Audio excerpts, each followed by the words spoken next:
Minggu sore di Tidore Kepulauan Maluku Utara adalah kanvas yang dirajut oleh tangan kesederhanaan. Matahari, pelan dan anggun, mulai menggelantung rendah di ufuk barat, menyiram langit dengan palet jingga, lembayung, dan semburat emas yang memantul di permukaan laut yang tenang. Angin sepoi-sepoi, lebih mirip desahan napas ketimbang hembusan. Di tengah kedamaian yang menakjubkan ini, aku meluangkan waktu akhir pekan menengok kebun, oase hijau di belakang perkampungan. Suasana sore yang tenang segera menyambutku seperti pelukan yang hangat. Begitu kakiku melangkah masuk ke dalam area kebun, sebuah pemandangan harmonis langsung terbentang. Hamparan hijau yang tertata rapi bagaikan permadani hidup, menenangkan jiwa penat dengan kesibukan selama seminggu di ruang yang penuh yang tumpakan kertas dan ber-AC. Inilah kesederhanaan yang sesungguhnya, ketika kebahagiaan ditemukan dalam hal-hal paling dekat, dalam tanah yang kita pijak setiap hari. Di petak paling depan, terhampar kangkung cabut yang segar. Sebagiannya telah dipanen, meninggalkan bekas-bekas tanah gembur yang kosong, bagai lukisan pointilisme yang belum selesai. Namun di sisi lainnya, kangkung-kangkung itu masih tegak dengan daunnya yang hijau pekat dan batangnya yang renyah memenuhi wajan dengan cita rasanya yang khas. Beranjak ke samping, barisan bawang tumbuh rapi, daunnya yang pipih dan tegak seperti pedang-pedang kecil menghadap sang surya. Aromanya yang khas, tajam namun menyegarkan, tercium samar, berbaur dengan udara sore yang hangat. Lalu mataku tertarik pada petak yang lebih meriah. Di sana, sayur kacang panjang menjulang dengan gagah.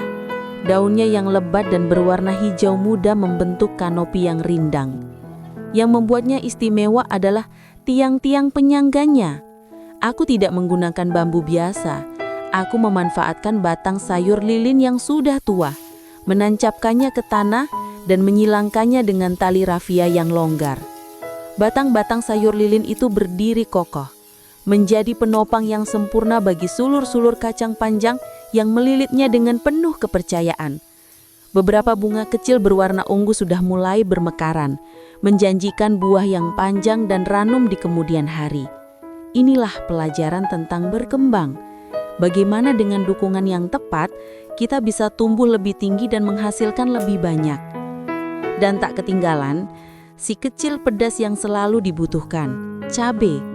Tanaman-tanamannya yang tidak terlalu tinggi sudah dipenuhi buah hijau yang kecil-kecil.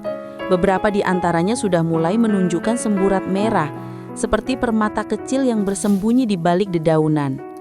Aku berdiri di sana, di tengah-tengah mereka, hanya untuk sejenak, menyaksikan bagaimana setiap tanaman punya ritmenya sendiri.